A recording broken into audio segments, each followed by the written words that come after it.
Hi, my name is Rachel and I am the ministry assistant here at California Community Church.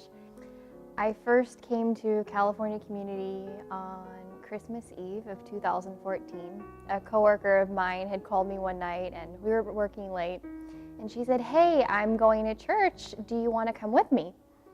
And I said, "Sure, why not? Where is it?" And she told me it was across the street at a hotel. And when I first heard that, I have to admit, I laughed and I said, what church is at a hotel? And she said, "Just trust me, you'll enjoy it." So I packed up, I left work, and I went to the Sheraton in Agoura for the Christmas Eve service. And ever since that night, my life has been completely different. After that night, my friend had told me that she was volunteering in the kids ministry, and I went to see her for lunch one Sunday, and that's when she introduced me to Gail. And ever since that day, I've been volunteering with Gail and Gus in the kids ministry, and it's just been an incredible experience. But the thing that was hard for me about coming to church is, like, I knew my story and I knew my truth, and part of me was scared that if people actually knew what I had done and what I had been through, that they wouldn't like me or that they wouldn't accept me, but it was the complete opposite. So my story is kind of different than most people. Most people think that I grew up in a happy household and that I had like an ideal childhood and that my life was normal. But by the time I was 19, I had attempted suicide twice.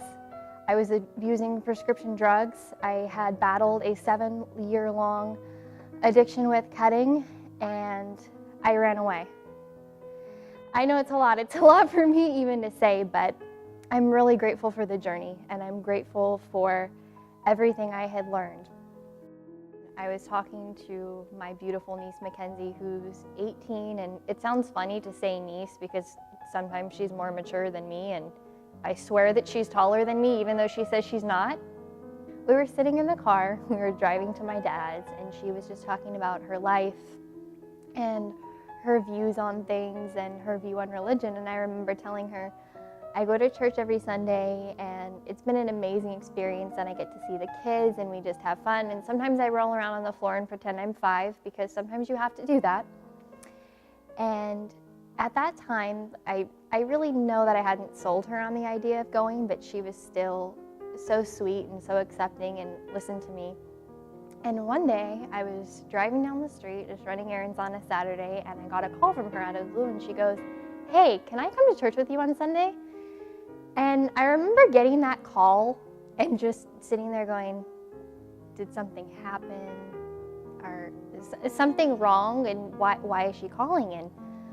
And ever since then, my beautiful, wonderful niece, who I could not be more proud of, has been coming to church every Sunday. And there have been times where she's been more diligent and has had to push me to go to church.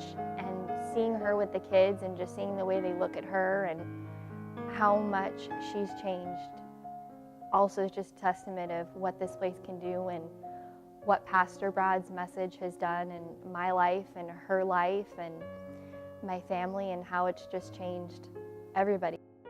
One thing that faith and this place has taught me is that you have to hold on to God in all times, whether it's good, whether it's bad. And in the last 12 months, I've lost my grandmother, my mother, my cousin, and my uncle. Saying it still seems surreal, and I know that it's been a challenge, and I know that it's a challenging time for my family. And one of the most amazing things is that I have been able to rely on my church family, that they have been there for me and with me every step of the way. There hasn't been a day where I haven't gotten a call or a message, or even if it's, "Can I come over to your house and give you a hug?" And that's the power of God, and that really shows you who's there for you in times of struggle and in times of weakness, because that's what this place does. It's completely transformed my life, and I can't imagine my life without California Community Church. I really can't.